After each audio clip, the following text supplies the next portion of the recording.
ప్రణయ సౌధం మూడవ భాగం. రెండవ భాగంలో కృష్ణ మనసులో ఉన్నది అభిమానమేనని, ప్రేమ కాదని తెలుసుకున్న సత్య నిర్ఘాంతపోతుంది. కృష్ణ లలితను వివాహం చేసుకుని తండ్రవుతాడు. ఈ ఆశాభంగాన్ని తట్టుకోలేని సత్య చదువును కొనసాగించి పీజీ చేసి పరీక్షలైపోయిన తర్వాత తిరుపతికి స్నేహితులతో సౌత్ టూర్ వెళ్తుంది. కథ కొనసాగుతుంది. క్యాంటీన్లో భోజనాలు ముగించుకుని అందరూ కాలేజీ చేరుకున్నారు. మర్నాడు చంద్రగిరి ఎక్కాలన్న ప్రోగ్రాం వేసుకున్నారు. అలసిపోయిన వాళ్ళందరూ తలో మూల ఒరిగిపోయారు. కానీ సత్యకు మాత్రం నిద్ర రావటం లేదు. డైరీ పుచ్చుకుని తలుపులు చేరవేసి బయటకొచ్చింది. పేజీలు తిప్పింది. గాంధీ హిల్కి వెళ్ళిన నాటి అనుభవాలు పదే పదే చదువుకుంది. పెన్ను తీసి రాయటం మొదలుపెట్టింది. తిరుపతి సాయంకాలం కనిపించిన అతను కృష్ణమామయ్య అయితే బాగుండును, కానీ భ్రమపడ్డాను. ఎందుకో టూర్ వచ్చినా ఆనందం లేదు. ఈ ప్రదేశంలో ఒంటరిగా కన్నా కృష్ణతో అయితేనే కోరుకున్న థ్రిల్ లభించేది. ఎంత కాదనుకున్నా ఆ గత స్మృతులు మరవటం నా తరం కాదు. బహుశా ఆ మనిషి మీద నా మనసులో ప్రేమ చావలేదేమో. ఈ రాత్రివేళ జనసంచారం లేని ఈ రోడ్ల మీద ఒంటరిగా నేను, అతడు చేతులు పట్టుకుని కబుర్లు చెప్తూ షైరుగా ఘాటు రోడ్డంట నడుస్తూ వెళ్తే ఊహే మధురమైతే వాస్తవం మరీ అద్భుతం. మనసులోంచి భావాలు పొంగి వస్తున్నా రాయలేకపోయింది. కొన్ని మనసులో దాచుకుంటేనే తృప్తి. దూరంగా ఒకరిద్దరు వ్యక్తులు తప్ప జనసంచారమే లేదు. చలిగాలి రివ్వున వీస్తోంది. తల్లి జాగ్రత్తలు గుర్తుకొచ్చి చిన్నగా నవ్వుకుని లోపలికి నడిచింది. మర్నాడు చీకటితోనే అందరూ లేచి నిమిషాల మీద రంగురంగుల చీరల్లో సీతాకోక చిలుకల్లా తయారయ్యారు. అందరికన్నా ఆఖరణ లేచిన సత్య కూడా మిగిలిన వాళ్ళు తొందర చేస్తుంటే తను కూడా తయారైంది. వైట్ ప్రింటెడ్ చీర, సాదా జాకెట్, సింపుల్గా తయారైంది సత్య. భుజాన కెమెరాతో ఆ ఉదయం పూట నడుస్తూ వెళ్తుంటే మనసు ఎంతో ఆహ్లాదంగా ఉంది. ఎంక్వైరీకి వెళ్ళొచ్చిన అమ్మాయి చంద్రగిరి కొండ ఎక్కాలంటే కష్టమని, వెళ్ళి రావటానికి చాలా టైం పడుతుందని చెప్పి మిగిలిన వాళ్ళ అభిప్రాయం అడిగారు. కొందరు వెళ్ళాలని, మరికొందరు వద్దని వాదనకి దిగారు. ఏం సత్య, నువ్వేమంటావు అంది వాళ్ళల్లో ఒక అమ్మాయి. నాదంటూ ఓ అభిప్రాయం లేదు, ఎలా అయినా నాకిష్టమే. చివరికి అందరూ కలిసి వద్దు అని నిర్ణయించుకున్నారు. టీటీడీ గార్డెన్స్ అంతా తిరిగారు. ఒక అమ్మాయి ఎదురుగా ఉన్న గుట్టను చూపిస్తూ, ఇది కూడా చంద్రగిరి కొండ అంటారు, ఎక్కుదామా అంది. ఒరిజినలా డూప్లికేటా అన్నారు నవ్వుతూ కొందరు. ఏదో ఒకటి, పదండి పోదాం అనటమే తరువాయి. అందరూ నడిచారు. పైనంతా అందమైన గార్డెన్. ప్రేమికుల గుర్తుగా ఓ స్తూపం ఉంది. కోడెనాగు పిక్చర్ తీసింది ఇక్కడే అని కొందరు, కాదని కొందరు. వాళ్ళందరితో సంబంధం లేనట్లుగా సత్య గార్డెన్ అంతా కలియ తిరిగింది. చక్కటి ఆర్డర్లో ఉన్న మొక్కలున్న ఆ చోటు కంటికెంతో ఇంపుగా ఉంది. అందమైన ఆ చోటును గుర్తుగా ఫోటో తీసుకుంది. ఓ గంట పాటు అక్కడ తిరిగాక అందరూ ఓ దగ్గర చేరారు. నెక్స్ట్ ప్రపోజల్ అన్నారు. వుడ్లాండ్స్ గెస్ట్ హౌస్ దగ్గర రోజ్ గార్డెన్ ఉందట అని అనటమే తరువాయి ఆ దారి పట్టారు. నలువైపులా ఫెన్సింగ్ కట్టిన విశాలమైన తోటలో రంగురంగుల గులాబీలు చూసేసరికి ఆడపిల్లలందరికీ పిచ్చెక్కినట్లయింది. ఒకరిద్దరు అమ్మాయిలు కాపలా వారు చూడకుండా పూలు కోసి బ్యాగ్లో దాచారు. గార్డెన్ ఎంట్రన్స్లో ఉన్న పెద్ద మానులాంటి పనస చెట్టుకి కాయలు గుత్తులు గుత్తులుగా వేలాడుతున్నాయి. ఆ దృశ్యం మనోహరంగా అనిపించిన సత్య వెంటనే కెమెరాకి పని కల్పించింది. మొత్తం చూడడం పూర్తయ్యాక విసుగొచ్చి మళ్ళీ దారి పట్టారు. ఒళ్ళు అలసిపోయేలా తిరిగారు. 6 గంటలవుతుండగా కాటేజీకి బయలుదేరారు. నాదో ఐడియా అంది ఒక అమ్మాయి. ఏమిటి అన్నారు అందరూ ఏక గొంతుతో. మనం ఇలా చుట్టూ తిరిగి వెళ్లే కన్నా ఇలా పైనుంచి ఎక్కి వెడితే మన కాటేజీకి సులువుగా చేరుకుంటాం. చంద్రగిరి కొండ ఎక్కలేదన్న బాధ ఉన్న వారికి ఇది కొంత తృప్తినిస్తుంది. శుభ్రమైన రోడ్డుంటే ఈ అడ్డదారి ఎందుకు? ముఖం చిట్లించిందో అమ్మాయి. నీ ముఖం అడ్వెంచర్ చేయకపోతే మనం స్టూడెంట్స్ అని ఎలా అనిపించుకుంటాం అని ఐడియా చెప్పిన అమ్మాయే ముందుకు నడిచింది. గతుకులు ఉన్న ఆ దారంట నడవడం కష్టంగా ఉంది. ఏమిటో బాబు, ఈ దారి మరీ ఘోరంగా ఉంది అని గొణుక్కుంటూ కొందరు, జాగ్రత్తగా దారి చూస్తూ కొందరు నడుస్తున్నారు. ఉదయం నుంచి ఎండలో తిరగటం వల్ల సత్యకి తలంతా నాదుగా ఉంది. సన్నగా తలనొప్పి మొదలైంది. అందరూ మామూలుగా నడుస్తున్న వారిలో కొందరు పరుగులాంటి నడకతో దిగితే త్వరగా దిగవచ్చునని పరుగు ప్రారంభించారు. వాళ్లతో పోటీపడి మిగిలిన వాళ్ళు అందరికన్నా వెనక నడుస్తున్న సత్య కూడా లేని సరదా తెచ్చుకొని నడక వేగం పెంచింది. ఆ ఆరాటంలోనే దిగుతున్న సత్య కాళ్ళు మరింత వేగంగా దిగుతున్నాయి. ఆయాసంతో ఆగుదామనుకున్నా ఆగలేకపోయింది. పైనుంచి వేగంగా పరుగులాంటి నడకతో వస్తున్న ఆమె తనను తాను కంట్రోల్ చేసుకోలేకపోయింది. దానికి సాయం హై హీల్స్ షూ అవటంతో అనుకోకుండా స్లిప్ అయింది. ఒక్కసారి ఎవరో తోసినట్లు ముందుకు పడింది కెవ్వున అరుస్తూ. అలా పడి పడి దొర్లి ఎదురుగా ఉన్న పెద్ద రాయికి తగిలి ఆగిపోయింది. ఎదురు చూడని సంఘటనకి మిగిలిన వాళ్ళందరూ కంగారు పడి ఆమె చుట్టూ మూగారు. నుదుటి మీద రాయి తగిలి చర్మం లోపలికి చీరుకుపోవడంతో రక్తం ధారగా కారిపోతోంది. మోచేతుల మధ్య చర్మం లేచిపోయి తీవ్రంగా రక్తం చిమ్ముతోంది. భుజాన ఉన్న కెమెరా వెళ్ళి ఆమెడు దూరాన పడింది. ఎడం కన్ను, బుగ్గ బుసబుస పొంగి క్షణాల మీద వాచుకునొచ్చాయి. అచేతనంగా పడి ఉన్న సత్య చుట్టూరా చేరిన వాళ్ళందరూ ఏడుపు గొంతుతో సత్య సత్య అని పిలిచారు. వాటర్ బ్యాగ్లోని నీళ్లతో కర్చీఫ్ తడిపి నొక్కి ఉంచిందో అమ్మాయి. ఇప్పుడెలా? అసలు బయలుదేరే ముందరే వాళ్ళమ్మగారు జాగ్రత్తలు చెప్పారు. ఇక్కడ ఆసుపత్రి ఎక్కడుందో ఏమిటో అంది ఆదుర్దాగా ఒక అమ్మాయి. ఏమనుకుని ఏం లాభం, జరగరానిది జరిగింది. ఎవరైనా వస్తున్నారేమో చూద్దాం, కాస్త హెల్ప్ అయినా అడగవచ్చు అని ఇద్దరు అమ్మాయిలు ముందుకు నడిచారు. వాళ్ల కోసమే అన్నట్లుగా ఘాట్ రోడ్ వెంట వెళ్తున్న ఇద్దరు వ్యక్తుల్ని చూసి చప్పట్లు చరిచి పిలిచారు. మిత్రుడు మౌళితో కబుర్లు చెప్తూ నడుస్తున్న రామకృష్ణ ఆ పిలుపుకి వెనక్కి తిరిగి చూశాడు. మిమ్మల్నే, దయచేసి ఒకసారిలో వస్తారా అందా అమ్మాయి. మేం నాగార్జున యూనివర్సిటీ స్టూడెంట్స్. మా ఫ్రెండ్స్ అందరూ ఈ దారిలో వస్తుంటే మాలో ఓ అమ్మాయి జారి పడిపోయింది. బాగా గాయాలు తగిలాయి. ఏం చేయాలో తెలియడం లేదు. ప్లీజ్ కాస్త హెల్ప్ చేస్తారా అందమ్మాయి దీనంగా చూస్తూ. పదండి, ఆమె వెంట నడిచారు. గుంపుగా మూగి ఉన్న వాళ్ళందరూ ఎవరో మగవాళ్ళు తమ కేసు రావటం, పక్కనున్న తమ గ్రూప్లోని అమ్మాయిని చూసి విషయం అర్థం చేసుకున్నారు. ఆ పరిస్థితిలో ఉన్న సత్యను చూస్తూనే ఉలిక్కిపడ్డాడు రామకృష్ణ. అరే, మా అక్క కూతురు సత్య అన్నాడు మౌళితో. ఎప్పుడొచ్చారు అన్నాడు. సమాధానం చెప్తూ ఆ దారిన ఎందుకొచ్చింది కూడా చెప్పిందా అమ్మాయి. మౌళి ఓసారి ఆమె పల్స్ చూసి, నే వెళ్ళి ఫస్ట్ ఎయిడ్ బాక్స్ తెస్తాను, ముందు ఆమెను కాటేజీకి చేర్చమని రామకృష్ణతో చెప్పి కాటేజీ నెంబరు, ఏరియా తెలుసుకుని తూనీగలాగా దూసుకుపోయాడు. వాటర్ బ్యాగ్లో నీళ్లు సత్యముఖాన చిలకరించాడు రామకృష్ణ. తెలివి రాగానే ఎదురుగా ఉన్న కృష్ణను చూడగానే ముందు ఆశ్చర్యపడ్డా, తర్వాత పెద్దగా ఏడ్చేసింది సత్య. ఆమెను ఓదారుస్తూ నడవగలవా అన్నాడు. కాలు మడతపడి బాగా నొప్పిగా ఉంది అంది కళ్ళు తుడుచుకుంటూ. అసలు ఎలా పడిందో తనకే ఆశ్చర్యంగా ఉంది. పిలిచినట్లుగా వచ్చిన అతన్ని చూసి ఆశ్చర్యం మరింత రెట్టింపైంది. ఈ దెబ్బలు తగ్గించుకోవటం బాధగానూ సిగ్గుగానూ ఉంది. పైగా వద్దనుకున్న మనిషి సాయమే అవసరమవటం, తన పరిస్థితికి కారణమైన స్నేహితురాలి మీద అంతులేని కోపం వచ్చిందామెకు.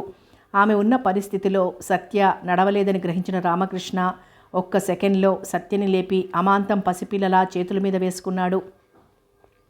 వెనకాలే బయలుదేరారు అమ్మాయిలు. ఎంతో హ్యాపీగా వేసుకున్న టూరు మొదట్లోనే ఇలా జరగటంతో అందరూ నీరసపడ్డారు. కానీ వాళ్ళ ఆలోచనలు రకరకాలుగా ఉన్నాయి.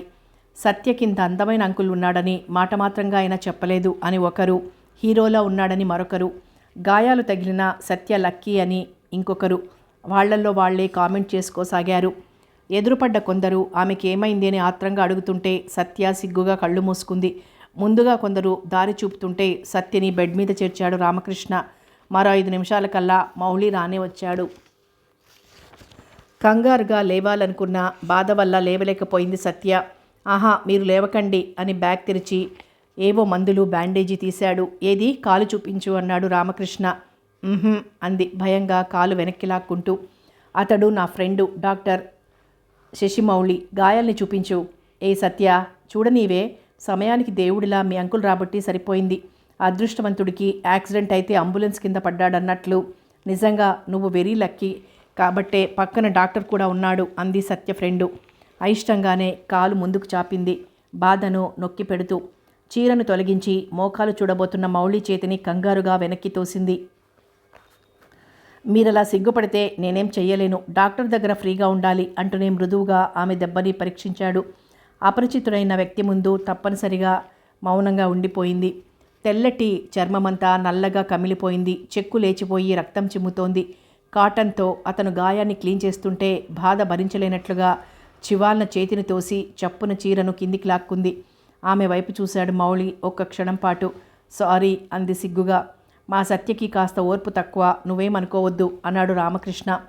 నాకిలాంటి అనుభవాలు కొత్త కాదన్నట్లుగా చూసి చకచక గాయాన్ని క్లీన్ చేసి మోకాలికి కట్టుకట్టి 2 చేతులకి ప్లాస్టర్స్ వేశాడు. నుదుట కట్టిన కర్చీఫ్ విప్పాడు. రాయి భాగం లోపలికంటా చీరుకుపోవటం వల్ల లోతుగా చీరుకుపోయింది. రక్తం కారుతూనే ఉంది. అతడు కుట్లు వేయాలని చెప్తుంటే భయంగా చూసింది సత్య రామకృష్ణ వైపు. అతడు కుట్లు వేస్తున్నంతసేపు కెవ్వు కెవ్వు నరుస్తూనే ఉంది సత్య బాధను భరించలేనట్లుగా. రామకృష్ణ మరో 2 అమ్మాయిలు కలిసి ఆమెను పట్టుకోవటం అనివార్యమైంది. అబ్బా, చాలా కంగారు పెట్టారు, నా ఒళ్ళు హూనం చేశారు అన్నాడు బ్యాండేజీ ముడి బిగిస్తున్న మౌళి. నామూలనే ఇదంతా అయింది అందో అమ్మాయి బాధగా.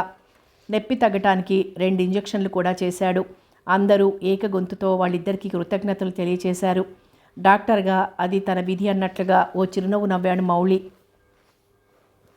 రేపు ఉదయానికల్లా వెళ్ళిపోవాలని నిర్ణయించుకున్నారు మిగిలిన వాళ్ళు. సత్య విషయం తను చూసుకుంటానని వాళ్ళని వెళ్ళమని చెప్పాడు రామకృష్ణ.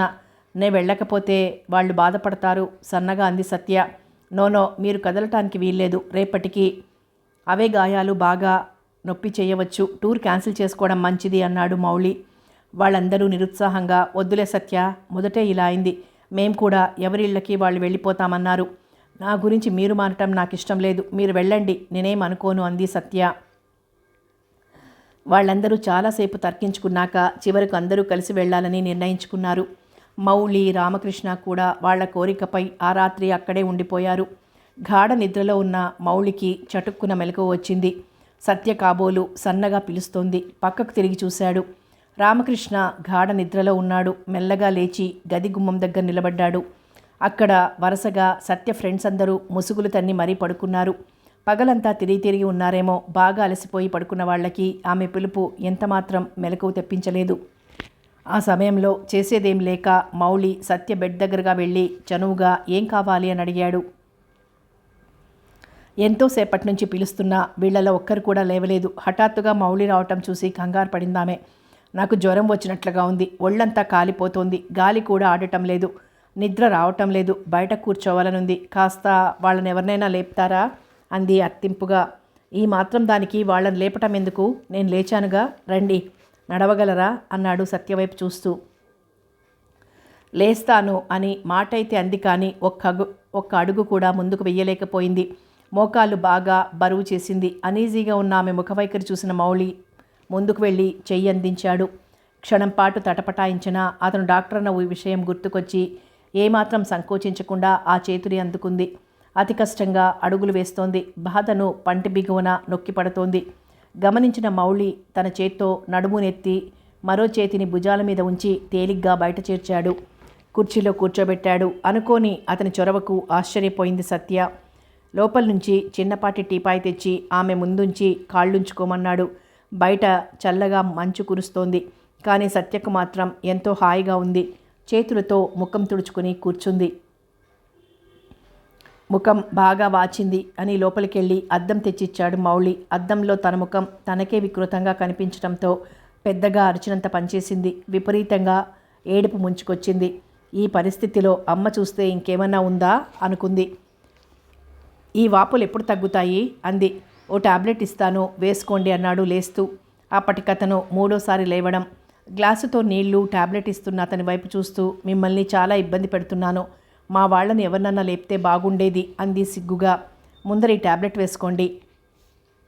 సిగ్గుపడుతూనే అందుకుంది. ఇక్కడింత చలిగా ఉంటే మీరెలా కూర్చోగలుగుతున్నారు అన్నాడు. నాకెందుకో చాలా చక్కగా ఉంది, నాతో పాటు మీ నిద్ర కూడా పాడు చేశాను, ఐఎమ్ సారీ అంది తలదించుకుని. మరేం పర్వాలేదన్నట్లుగా చిరునవ్వు నవ్వాడు. దయచేసి మీరు వెళ్ళి పడుకోండి, నేను కాసేపు ఆగి వస్తాను అంది. ఒంటరిగా ఆడవాళ్లను వదలటం పురుష లక్షణం కాదు. ఒక్క అడుగైనా వెయ్యలేను, మీరెలా రాగలరు? అయినా ఒక్కరోజు నిద్ర లేకపోతే ఏమవ్వదు, డాక్టర్గా నాకు నైట్ డ్యూటీలు అలవాటే అన్నాడు. అయితే దేవుడి దగ్గరికి వచ్చినా మీకు మాత్రం ఈ డ్యూటీ తప్పలేదు అవునా అంది. ఎక్కడ ఉన్నా వృత్తికి న్యాయం చేయటమే నా ధ్యేయం. అతను ఆ మాట అనటంలో ఏదో హుందాతనం అనిపించింది సత్యకు. శరీరానికి చల్లని గాలి తగులుతుంటే కొంతవరకు బాధ తగ్గి సేద తీరినట్లుగా అనిపించింది. కానీ తన వల్ల అతని నిద్ర పాడవటం మాత్రం నచ్చలేదామెకు. మీ గురించి మా మామయ్య ఎప్పుడూ చెప్పలేదే అంది. అది నా తప్పు కాదుగా, నేను అతను చాలా క్లోజ్ ఫ్రెండ్స్. నిన్న ఉదయం ఇక్కడికి వచ్చాం, సాయంకాలం మీ పరిచయం అన్నాడు. సమయానికొచ్చి నన్ను రక్షించారు, థ్యాంక్స్ అంది. ఇంత లేటుగానా చెప్పడం అన్నాడు. సారీ అంది సిగ్గుగా. మీరు చెప్పే సారీలన్నీ నేను తీసుకోలేను, ఐఎమ్ సారీ అన్నాడు. పకాలను నవ్వేసింది సత్య. మౌళి కూడా శృతి కలిపాడు. నాకు ఈ గాయాలన్నీ ఎప్పుడు తగ్గుతాయి అంది. ఓ 20 రోజులు పట్టొచ్చు. అమ్మో అన్ని రోజులా అంది గుండెల మీద చేతులుంచుకుని. మరేమనుకున్నారు? పడటం అంటే మీ చేతిలో ఉంది కాబట్టి పడ్డారు, అవి తగ్గటం మన చేతిలో ఉందా చెప్పండి అన్నాడు వేళాకోళంగా నవ్వుతూ. అంటే నేను కావాలని పడ్డానంటారా అంది ఎర్రబడ్డ ముఖంతో. నేను ఆ మాట అన్నానండి అన్నాడు అమాయకంగా. మరి మీరన్న మాటకు అర్థం? ఆడపిల్లగా అడ్వెంచర్ చేశారు, ఫలితంగా ఈ గాయాలు బ్యాండేజీలు మిగిలాయి అని అంటుంటే ఆ మాటలు నిజమని అనిపించాయి సత్యకు. అవును, మీ గురించి ఒక్క మాట అయినా చెప్పారు కాదు అన్నాడు. నా గురించి ఏం చెప్పాలి అంది. అదే మీరు చదువు. అది ఎంఏ చదువుతున్నాను. అమ్మా నాన్నలకి ఒక్కదాన్నే, అందువల్లనే గారాబం. ఈ పరిస్థితిలో మా అమ్మ నన్ను చూసిందంటే పొరపాటున ఓ ఫ్రెండ్తో పిక్చర్కి కూడా పంపదు. అసలు ఇదంతా ఆ రోజా వల్లనే జరిగింది. ఈ గాయాలు కాస్త తొందరగా తగ్గేటట్లుగా చూడండి అంది. అబ్బో, మీ గురించి చాలా చెప్పారు అన్నాడు నవ్వుతూ. అలా కబుర్లు చెప్తూనే నిద్రలోకి జారుకుంది సత్య. కుర్చీలో మెడ వెనక్కు వాల్చి పడుకున్న ఆమె వైపు తదేకంగా చూశాడు మౌళి. చలిగాలికి కొద్దిగా వణుకుతోంది. రెండు చేతులు కట్టుకొని ముడిచిపెట్టుకుని పడుకున్న ఆమెను చూస్తుంటే రాత్రి కట్టుకట్టిన విషయం గుర్తుకొచ్చి నవ్వుకున్నాడు. పరీక్షగా సత్యవంకే చూస్తున్న మౌళికి ఆ రూపం గుండెల్లో నిలిచిపోయింది. అమాయకంగా ఉన్న ఆమె ముఖం ముద్దొచ్చింది. ఎవరూ లేరన్న ధైర్యం అతన్ని ముందుకు వంగి చిన్నగా ఆమె చేతి మీద పెదవులాంచేటట్లు చేసింది. బాగా నిద్రలో ఉన్న సత్యకి ఇదేం తెలియదు. బ్లాంకెట్ తెచ్చి ఆమెకు కప్పి అలాగే కూర్చుండిపోయాడు, దగ్గరగా రెప్పవాల్చకుండా చూస్తూ. మర్నాడు సత్య స్నేహితులందరూ బయలుదేరి వెళ్ళిపోయారు. రామకృష్ణ, సత్య కూడా బయలుదేరారు. తమ ఇంటికి చేరగానే తల్లి చేసే హంగామా ఊహించుకున్న సత్య గుండెలు గుబగుబలాడుతున్నాయి. కానీ అందుకు భిన్నంగా జరగటంతో ఇదేమిటి ఇక్కడికి తీసుకొచ్చావు అంది ఆశ్చర్యంగా టాక్సీ దిగబోతున్న సత్య. నువ్వు ఈ కట్లతో గాయాలతో ఇంటికి వెళ్తే మీ అమ్మ ఎంత గొడవ చేస్తుందో తెలియని విషయం కాదుగా. అందుకే నిన్ను మా ఇంటికి తీసుకొచ్చాను. ఈ దెబ్బలు తగ్గుముఖం పట్టాక మీ అమ్మకి కబురు చేస్తాను. నువ్వింత ఆశ్చర్యపడటానికి నేనేం పరాయివాణ్ణి కాదుగా అన్నాడు రామకృష్ణ. అందుకు కాదు నేనంది అనింది. నువ్వెందుకన్నావో నాకు బాగా తెలుసు కానీ ముందు దిగు అన్నాడు చెయ్యందిస్తూ. మౌళి చెప్పినట్లుగానే కాలు బాగా వాచిపోయింది. అడుగు వేయటమే కష్టంగా ఉంది. రామకృష్ణ ఆసరాతోనే అయిష్టంగా లోపలికి నడిచింది. సత్యని పొదివు పట్టుకుని తీసుకొస్తున్న అతన్ని చూడగానే ఎదురొచ్చారు లలిత, వైదేహి. తన గదిలో మంచం మీద కూర్చోబెట్టి అప్పుడు తీరిగ్గా విషయం చెప్పాడు. అయ్యో, ఎంత పని జరిగింది. ఈ సంగతి జయకు తెలుసా అంది ఆదుర్దాగా వైదేహి. చిన్నక్కకు తెలిస్తే కొంపలు అంటుకుంటాయి. ముందు మా కాస్త కాఫీలు అన్నాడు బట్టలు మార్చుకుంటున్న రామకృష్ణ. అసలు ఎలా పడ్డావు అంది అనుమానంగా లలిత. మళ్ళీ పడి చూపించమన్నావా ఏమిటి అన్నాడు నవ్వుతూ భార్యతో. పెద్దమ్మ సాయంతో ఎలాగో స్నానం ముగించింది.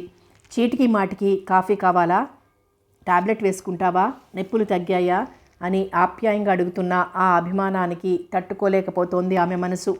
తను తీసుకున్న నిర్ణయాలన్నీ ఒక్క పెట్టున ఎగిరిపోయినట్లయినాయి. కొడుకుని తెచ్చి చూపించాడు రామకృష్ణ. అచ్చం నీ మాదిరిగానే ఉన్నాడు అంది.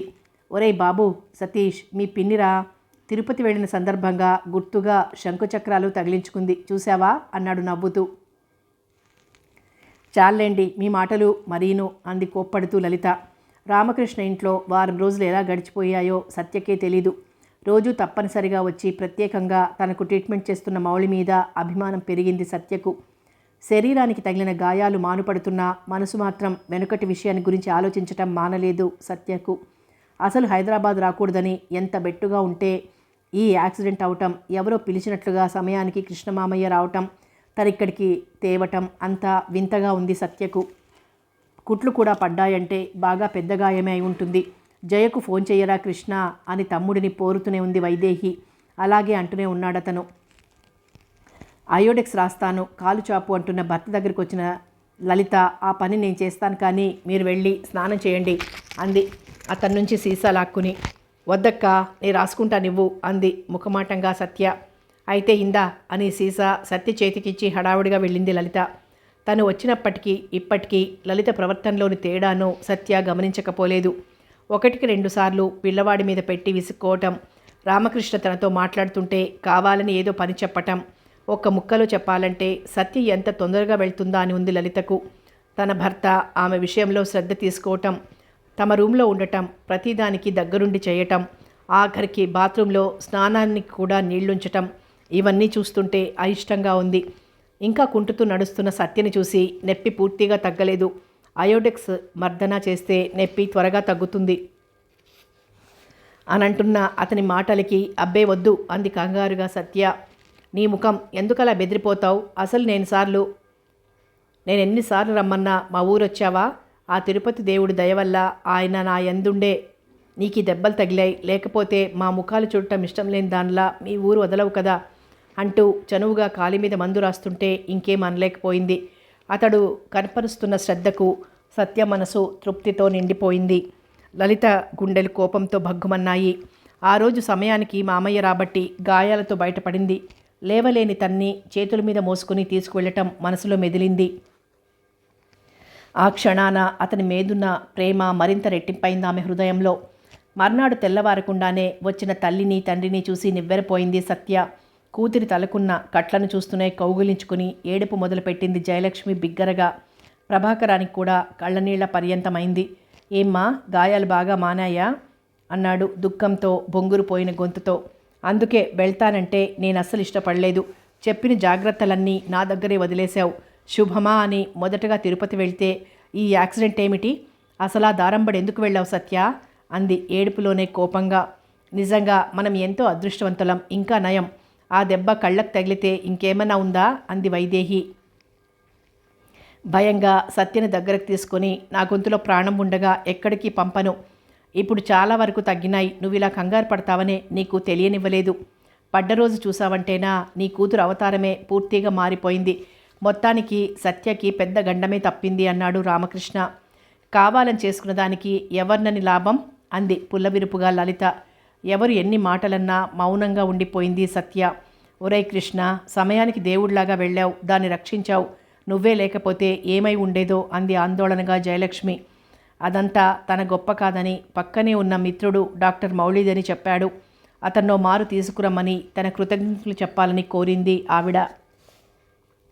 అమ్మా, నాకిప్పుడు అన్నీ తగ్గాయి, సరేనా? ఊరికే కంగారు పడకు అంది చిరాగ్గా సత్య.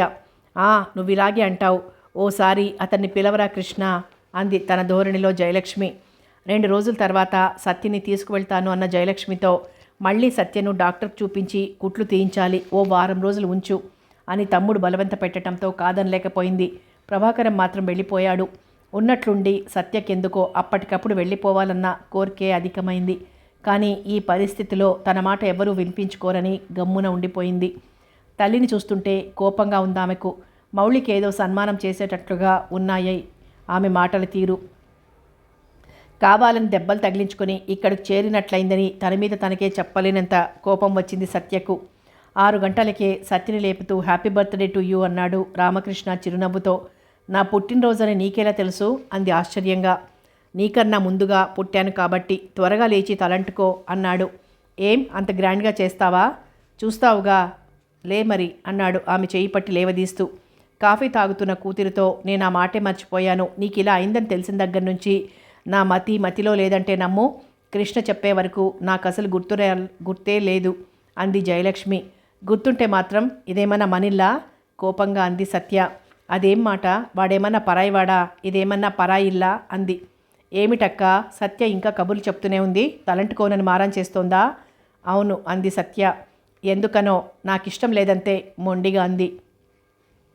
ఆహా అలాగా, పాపం నీకిష్టం లేకపోతే మానేయ్ అని లలిత బాబు ఆముదం గిన్నె ఇలా తీసుకురా అన్నాడు బిగ్గరగా. ఎందుకు అంది భయంగా. పాపం చిన్నప్పుడు ఒకసారి కావాలని అల్లరి చేసి మరి నా చేత తలంటించుకున్నావు, గుర్తుందో లేదో. మళ్ళీ ఆ మధుర క్షణాలు గుర్తుకు తెచ్చుకుంటానంటే నాకేమాత్రం అభ్యంతరం లేదు అన్నాడు నవ్వుతూ. ఏం కాదు, నీవన్నీ అబద్ధాలే అంది సిగ్గుగా. కావాలంటే మీ అమ్మని అడుగు అన్నాడు. అవునే సత్య, ఆ రోజు బాగా మొండికేశావు తలంటుకోనని. చివరకు కృష్ణే పాపం నేను బుజ్జగించి మరీ పోశాడు అంది జయలక్ష్మి. తన చిన్ననాటి సంఘటన చెప్తుంటే ముఖం ఎర్రబడింది సత్యకు. తీరిందా నీ అనుమానం? అంతెందుకు, డ్రాయర్ ముడివేసుకోవటం రాక నా దగ్గరకు వచ్చేదానివి అని అతను చెప్తుంటే, నీ చిన్నతనం గురించి నాకు తెలియదనేగా నన్ను ఏడిపిస్తున్నావు అని ఒక్కంగలో ముందుకొచ్చి తన అరచేతితో అతని నోరు మూసింది. ఆపై చెప్పొద్దన్నట్లుగా. ఎందుకండి ఆముదం తెమ్మన్నారు అంది లలిత. సత్య కోసం.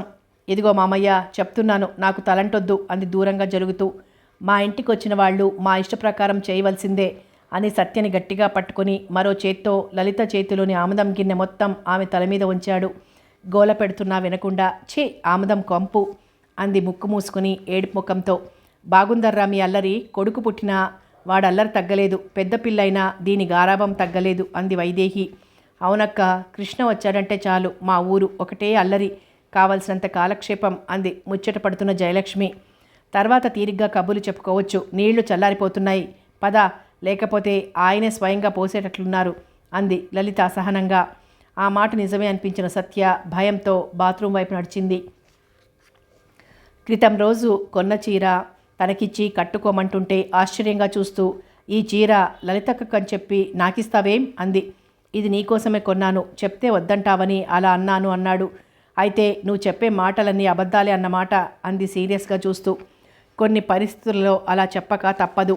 నువ్వు అలా అనుకుంటున్నావు, కానీ తర్వాత మనిషి మీద నమ్మకం కూడా పోగొట్టుకుంటున్నావని గుర్తుంచుకో అంది. ప్రతి చిన్న విషయానికి ఎందుకలా రాద్ధాంతం చేస్తావు? పుట్టినరోజుని చీర కొంటే తప్ప? నీ దృష్టిలో నేను పరాయివాణ్ణా? నువ్వు అలా అనుకుంటే నీకు ఇష్టం లేకపోతే చెప్పు, నేనేం బాధపడను. అతను మనసు నొచ్చుకుందని గ్రహించిన సత్య, సారీ మామయ్య, నా గురించి నీకు అనవసరంగా ఖర్చు, నువ్వే చెప్పు, తిరుపతి నుంచి మొదలు నువ్వు నా గురించి ఎంత ఖర్చు పెట్టావో ఆలోచించు అంది. మీ అమ్మ నాన్న నాకు చాలానే పెట్టారులే, దాంతో పోల్చి చూస్తే ఇది చాలా తక్కువ. అయినా మనలో మనకు రుణాలేమిటి? నువ్వంతగా నా బాకీ తీర్చాలనుకుంటే నీ పెళ్లిలో తట్ట ఎత్తుకొచ్చినప్పుడు మీ అత్తగారితో చెప్పి మంచి జరీ పంచ పెట్టించు అని హాస్యాలాడుతుంటే పక్కున నవ్వింది సత్య. ఇలాంటి మాటలు వినే మోసపోయాను అనుకుంది. అయినా నువ్వు చేసిన పని నాకేం నచ్చలేదు అంది. మళ్ళీ ఏమైంది? పుట్టినరోజని నాకు కొన్నావు, బాగానే ఉంది, మరి లలితక్కకు కూడా తీసుకుంటే బాగుండేదిగా అంది. ఆమెకు కోపం వస్తుందేమోనని. తనకి బీరువా నిండుగా చీరలున్నాయి, షాప్లోకి వెళ్తే కొత్త వెరైటీ రావటం తర్వాయి వెళ్ళి తెచ్చుకుంటుంది, నీకా బెంగ అక్కర్లేదు. రాకొచ్చావు, ఆడపిల్లవి, పుట్టినరోజుని ఓ చీర కొన్నాడు, కట్టుకోమ్మా సత్య అంది ఆప్యాయంగా వైదేహి. తప్పనిసరిగా చీర కట్టుకుని వచ్చింది. తలంటుకున్న జుట్టు తాజాగా 2 అల్లులు అల్లి రబ్బర్ బ్యాండ్తో బిగించుకుంది. 2 చేతులకి ముత్యాల గాజులు, వాటికి సరిపడా చెవులకి ముత్యాల జూకాలు, పాము కుబుసం లాంటి వైట్ ప్రింటెడ్ సాటిన్ పాలిస్టర్ చీర, దాని మీదకు సరిపడే కలర్ జాకెట్టు, మెడలో ముత్యాల దండ, ఒంటిని అంటిపట్టుకున్నట్లుగా ఉన్న ఆ చీరలో అప్పుడే విరిసిన సన్నజాజి మొగ్గను గుర్తుకు తెస్తోంది సత్యరూపం. అక్క, ఈ రూపంలో సత్యని ఎవరైనా పెళ్ళికొడుకు చూశాడంటే చిటికలో ఎగిరేసుకుపోతాడు తెలుసా అన్నాడు కళ్ళ నిండుగా ఆమె రూపం చూస్తూ ఆప్యాయంగా. ఏం, అలాంటి ఏర్పాట్లు కూడా ఏమైనా ఉన్నాయా అంది అసహనంగా సత్య. ఎందుకే అలా ఊరికే చిరుబుర్లాడతావు? అయినా తెలియకడుగుతాను, పెళ్లి చేసుకోవా అంది వైదేహి. ఎందుకు చేసుకోదు? నా తల్లి బంగారు బొమ్మలా ఉంది. జయలక్ష్మి ప్రేమగా కూతుర్ని దగ్గరకు తీసుకుని ముద్దు పెట్టుకుంది. తల్లి చెప్పినట్లుగా అందరికీ నమస్కరించింది సత్య. పుట్టినరోజు శుభాకాంక్షలు చెప్పి స్వీటు నోటికి అందించాడు రామకృష్ణ. చటుక్కున లలితక్కకు చూపించొస్తానని వెళ్ళింది సత్య. కొడుకుని నిద్రపుచ్చుతున్న లలిత ఓసారి పైనుండి కింది దాకా సత్యని పరికించి చూసి, ఇలాంటి చీర కోసం ఎన్నాళ్ళ నుంచో ఎదురు చూస్తున్నాను, దొరకనే లేదు. ఆయనకు అసలు పెళ్ళానికి కొనాలన్న ధ్యాసే ఉండదు. ఎవరికైనా అయితే చక్కగా తెస్తారు. నా దగ్గరకు వచ్చేసరికి బద్ధకం. బాగానే ఉందిలే చీర, అయినా స్వయంగా వెళ్ళి నువ్వు తెచ్చుకున్నదేగా నచ్చకపోవటానికి అంది. ఆ మాటకు చివుక్కుమంది సత్య మనసు. సాయంకాలం రామకృష్ణతో వెళ్ళి తమ కొత్త ఇల్లు, అతను చూపించిన మిగిలిన ప్రదేశాలు చూసింది సత్య తల్లితో పాటు. లలిత మాత్రం రానన్నది. జరుగుతున్నవి చూస్తుంటే ఒంటికి కారం రాసుకున్నట్లుగా ఉంది. హలో, ఎలా ఉన్నారు? గాయాలు మానినట్లున్నాయి ప్రశ్నిస్తూనే లోపలికి అడుగుపెట్టాడు మౌళి. కాల్నొప్పి పూర్తిగా తగ్గింది, కానీ నుదుటి మీదనే అంది. ఈరోజు కుట్లు విప్పేస్తాను, ఆయింట్మెంట్ ఇస్తాను, వాడండి. కుట్లు విప్పేస్తే సత్య వెళ్ళిపోతుందన్న భయంతో మరో 4 రోజులు ఆగి కుట్లు తీయకూడదా అన్నాడు రామకృష్ణ.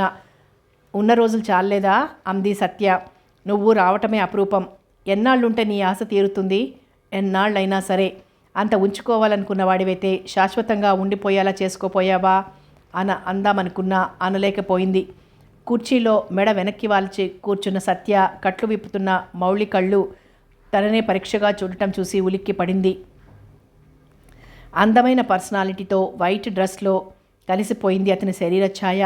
తెల్లటి అతని చేతి మీద నల్లటి వెంట్రుకలు గుబురుగా ఉండి అదో మాదిరి అందంగా ఉన్నాయి. తనకు తెలియకుండానే అతని వైపు పరీక్షగా చూస్తున్న సత్యకు అతడు కుట్లు విప్పుతున్న బాధ కూడా తెలియలేదు. వేసేటప్పుడు అంత ఇబ్బంది పెట్టారు కానీ ఇప్పుడేం మాట్లాడలేదే, చాలా ఆశ్చర్యంగా ఉంది అన్నాడు మౌళి. చెప్పున విప్పేశారా అంది. మరి మౌళి అంటే ఏమనుకున్నావు అన్నాడు రామకృష్ణ థ్యాంక్స్ చెప్తూ. మరి మీ ఫీజు ఎంతో చెప్తే అంది పర్స్ ఓపెన్ చేసి. మీరు ఇవ్వాలనుకున్నంత, నేను కావాలనుకున్నంత అన్నాడు ఆమె వంక చూస్తూ. మీ భాష నాకు అర్థం కావటం లేదు. అర్థమవుతుంది కానీ ముందా డబ్బు తీసి లోపలుంచు అన్నాడు రామకృష్ణ. ఇది మరీ బాగుంది. ఫీజు కూడా నువ్వే ఇస్తావేమిటి? ప్లీజ్ మీరు చెప్పండి, మళ్ళీ నేను మా ఊరు వెళ్ళిపోతాను అంది మౌళి వైపు తిరిగి. ఏమిటంత అర్జెంటు? వెళ్ళక ఇక్కడే ఉండిపోమ్మన్నారేమిటి అంది. మీరు ఉండాలే కానీ నాకేం అభ్యంతరం లేదు. ఏమిటి పేషెంట్గానా అంది కిలకిలా నవ్వి. మరుసటి రోజు మౌళిని తమ ఇంటికి డిన్నర్కి ఆహ్వానించాడు రామకృష్ణ. వెళ్లే ముందు మళ్ళీ సత్య అడిగింది, మీరు నా ఫీజు విషయం చెప్పనే లేదు అని. చెప్పానుగా. ఎప్పుడు? ఇందాకనే చెప్పానుగా అన్నాడు నవ్వుతూ. అదేం కాదు, మీరు చెప్పి తీరవలసిందే అంది. అయితే చెప్పక తప్పదంటారా? అవును, మీ దగ్గర ఫీజు అడగటానికి నా మనసు అంగీకరించడం లేదు. నాలాంటి వాళ్ళు ఓ 10 మంది వస్తే మీ సంగతి అంతే అంది 2 చేతులు పైకెత్తి. నవ్వుతుంటే అందమైన పలువరస తళుక్కుమంది. మౌళి మనసులో ఏదో ఆరాటం. ఎలా అయినా మీ ఫీజు మీకు ముట్టేటట్లు చేయకపోతే నా పేరు సత్యభామే కాదు, గుర్తుంచుకోండి. ప్రతిజ్ఞ చేస్తున్నారా? ఓ రకంగా అదే. అయితే పేరు సత్యభామన్నమాట. చాలా బాగుంది అన్నాడు. మౌళిని తప్పకుండా రమ్మని మరీ చెప్పి కదిలాడు రామకృష్ణ. మొత్తానికి మీ ఫ్రెండ్ భలే మనిషిలే అంది సత్య బయటకు రాగానే. ఏం నీకు నచ్చలేదా? తత్తరపాటుగా నాకు నచ్చటమేమిటి అంది. మౌళిది చాలా మంచి మనసు, చాలా మంచి ఫ్యామిలీ, కానీ వాడికి ఎవ్వరూ లేరు. ఉన్న ఒక్క సవితి అన్నగారు ఫారెన్లో ఉన్నారు. ఒక రకంగా చెప్పాలంటే ఒంటరిగాడు. ఈ మధ్యనే సివిల్ సర్జన్గా ఈ ఉస్మానియా హాస్పిటల్కి వచ్చాడు. అతనికి నాకు చాలా క్లోజ్ ఫ్రెండ్షిప్ ఉంది. అలాంటి మనిషి నీ దగ్గర ఫీజు ఎలా తీసుకుంటాడు? అందుకే వద్దన్నాడు. మొత్తానికి మంచి దోస్తే స్వాగతంగా అనుకుంది సత్య. అనుకోకుండా ఈ ఊరు రావటం, ఈ పరిచయం, యాక్సిడెంట్ అంతా కలగా అనిపిస్తోంది ఒక్కొక్కసారి ఆమెకు. మర్నాడు చెప్పిన టైంకి టెన్షన్గా వచ్చాడు మౌళి. వైట్ కొరియా ప్యాంటు మీద మెరూన్ కలర్ షర్టు టక్ చేశాడు. కుడి చేతి చివరి వేలికి పగడపు రాయి ఉంగరం, ఎడమ రిస్ట్కి గోల్డ్ డైలున్న వాచి. పొడవుగా హుందాగా ఉన్న అతనికి టక్ చేయటంతో ఎంతో అందం వచ్చింది. నల్లని నిగనిగలాడే బూట్లతో ఎంతో ఎత్తుగా కనపడుతున్నాడు. అతని మీద నుంచి చూపులు మరల్చుకోవటం అనివార్యమే అనిపించింది సత్యకు. ఇంట్లోని వారందరికీ పరిచయం చేశాడు రామకృష్ణ. వినయంగా నమస్కరిస్తున్న అతన్ని చూస్తుంటే బుద్ధిమంతుడిగా మాత్రమే కాకుండా పెళ్లి కాకుండా ఉంటే సత్యకు తగ్గజోడు అనుకుంది జయలక్ష్మి మనసులో. మరోసారి కూతురు గురించి అతడికి ప్రత్యేకంగా కృతజ్ఞతలు చెప్పింది. అందరూ లోపలికి వెళ్ళటంతో మౌళి దగ్గర సత్య మాత్రమే మిగిలింది. మీరు వైట్ డ్రెస్ని ఎక్కువగా లైక్ చేస్తారనుకుంటాను అన్నాడు మౌనాన్ని పారదోలుతూ మౌళి. ఎందుకలా అనుకున్నారు అంది. మీరు నాకు కనిపించిన ప్రతిసారి అదే కలర్ శారీస్లో కనబడ్డారు, అందుకని అడిగాను అన్నాడు. మీరన్నది కరెక్టే అంది. తను కట్టుకున్న చీరల్ని సైతం అంతగా పరీక్షిస్తున్నాడంటే తనకి కూడా సిగ్గనిపించింది ఆమెకు. మళ్ళీ మా ఊరు ఎప్పుడొస్తారు? బహుశా ఇప్పట్లో రాను. మన పరిచయానికి గుర్తుగా మీరు చిన్న కానుకను తీసుకోవాలి, కాదనకండి అన్నాడు జేబులోంచి చిన్న ప్యాకెట్ బయటికి తీసి. సారీ, పరాయి వాళ్ళ దగ్గర కానుకలు తీసుకోవటం నాకు అలవాట్లేదు అంది గంభీరంగా. నేను పరాయివాణ్ణి అని ఎందుకు అనుకుంటున్నారు? ఓ ఫ్రెండ్గా ఎందుకు అనుకోలేరు? నిజమైన స్నేహం ఇద్దరి మనసుల మధ్య తప్ప మనుషులు ఇచ్చిపెచ్చుకునే కానుకల మధ్య కాదు అంది సున్నితంగా అతని కోరిక తోసిపుచ్చి. నిర్మోహమాటంగా చెప్పిన ఆమె వైఖరికి ముందు ఆశ్చర్యపడ్డా తర్వాత ఆ తెగువకు అభినందించకుండా ఉండలేకపోయాడు మౌళి. మీ మాటల తీరు చూస్తుంటే మీరు మనసులో ఏదీ దాచుకోరని అనిపిస్తోంది, అవునా అన్నాడు ఆశాభంగమైనందుకు లోపల ఫీల్ అవుతూ. రామకృష్ణ రావటం చూసి ప్యాకెట్ మళ్ళీ లోపలికి తోశాడు. ఎవరికి వారే మౌనంగా ఉండిపోయారు.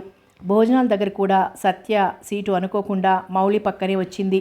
చిరాకు అనిపించింది ఆమెకు. మౌళి మాత్రం ఎంతో సంతోషించాడు. జయలక్ష్మి వడ్డించే తీరు చూసి అబ్బా చాలండి, నేను ఇంకా తినలేను అన్నాడు సిగ్గుగా మౌళి. పర్వాలేదులేరా, అయినా నువ్వు డాక్టర్వేగా అన్నాడు రామకృష్ణ. డాక్టర్నైతే మితిమీరి తినమన్నారేమిటి? ఆయన ఆరోగ్యం బాగుండటం నీకు ఇష్టం లేదా అంది సత్య. బాగా అన్నారు మెచ్చుకోలుగా చూశాడు మౌళి. ఎవరికి వారు మౌనంగా తింటున్నారు. కూర కలుపుతున్న సత్య వేళ్ల మధ్య నుంచి అనుకోకుండా ఎగిరిపడ్డ బఠానీ గింజ ఎగిరి వెళ్ళి తిన్నగా మౌలి ప్లేట్లో పడింది. కంగారుగా సారీ అనబోతుండగానే మౌలి కావాలని ప్రత్యేకంగా దాన్ని నోట్లో వేసుకున్నాడు. ఆమె వైపు క్రీగంటె చూసి నవ్వుతూ తన ఎంగిలి తినటం చూసి విస్తుపోయింది సత్య. ఏమిటి మనిషి తీరు అనుకుంది. అన్యమనస్కంగానే భోజనం ముగించింది. వెళ్లే ముందు మళ్ళీ పునర్దర్శనం ఎప్పుడు అన్నాడు మౌలి సత్యను. ఈసారి మాత్రం పేషెంట్గా రాదులే అన్నాడు రామకృష్ణ నవ్వుతూ.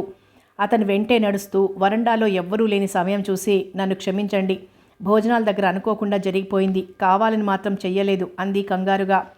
ఓకే, మిమ్మల్ని క్షమించాలంటే నేనిచ్చే ఈ కానుకను మీరు మాత్రం కాదనకూడదు అని చటుక్కున ప్యాకెట్ చేతిలో ఉంచి మృదువుగా ఆమె అరచేతిని నొక్కి ఏం జరగనట్లుగా వెళ్ళిపోయాడు మౌలి. దిగ్భ్రమ చెందినట్లుగా నిలబడిపోయింది సత్య చేతిలోని ప్యాకెట్ వైపే చూస్తూ. ఎవరో వస్తున్న అలికిడి విని చప్పున దాన్ని జాకెట్లోకి తోసింది. రూమ్లోకి వెళ్ళి దాన్ని బ్యాగ్ అడుగుకు నెట్టింది. అందరూ కబుర్లు చెప్పుకుంటున్న నిద్రొస్తుందన్న నెపంతో తన గదిలోనే ఉండిపోయింది. ఏమిటి మౌలి తీరు? తనకు ట్రీట్ చేసి ఫీజు వద్దన్నాడు, పైగా ఇప్పుడు ఈ కానుకలు. అరచేతి వైపు చూసింది. మొదటిసారిగా తనని తాకిన వ్యక్తి ఇతనే. ఏమిటి అర్థం లేని చనువు? ఎవరిమ్మనారి గిఫ్టు? చిరాకనిపించింది సత్యకు. జరిగినవన్నీ డైరీలో రాసుకుంది. అలా చేతిలో ఉంచుకుని చదువుతూ పడుకుండిపోయింది. ఆవలింతల మధ్య అక్షరాలు కనిపించటం లేదు. అలాగే నిద్రలోకి జారిపోయింది. డైరీ మాత్రం గుండెల మీదనే ఉండిపోయింది. జయలక్ష్మి మాత్రం తమ్ముడితో ఎలా అయినా సరే మౌలి సత్యను చేసుకునేటట్లుగా చూడమని మరీ చెప్పింది. నా మాట వాడు కాదనడక్క. మొదట్లో నాకు అభిప్రాయం ఉన్నా మీరిస్తారో లేదో అని నీతో చెప్పలేదు. కానీ మౌలి మాత్రం ఇల్లరికం రాడు, గుర్తుంచుకో. దాని గురించి నువ్వు ఆలోచించు మరి. లేదురా కృష్ణ, అప్పుడేదో అలా అనుకున్నా. అన్ని విధాలా మంచి సంబంధం అయితే నాకు ఆ పట్టింపు లేదు. వెళ్ళగానే మీ బావగా నొప్పిస్తాను, నీ ప్రయత్నంలో నువ్వుండు అంది తమ్ముడితో. అవన్నీ నాకు వదిలేయి, ముందు సత్యాభిప్రాయం ముఖ్యం అన్నాడు. నిజమే, ఇదో పెంకిఘటం. కానీ ఇక్కడికి వచ్చిన దగ్గర నుంచి కాస్త నయంగా ఉంది. అతన్ని చూసిందిగా, ఊరెళ్ళాక మెల్లగా కదిలిస్తాను, ఏమంటుందో. ఈ సంబంధం కుదిరితే సత్య అదృష్టవంతురాలే అంది వైదేహి. చాలా పొద్దుపోయింది, నిద్రొస్తోంది, పడుకుందాం అంది ఆవళిస్తూ లలిత. అందరూ పడక చేరారు. మర్నాడు ఉదయమే విజయవాడ వచ్చేశారు సత్య, జయలక్ష్మి. కథ కొనసాగుతుంది.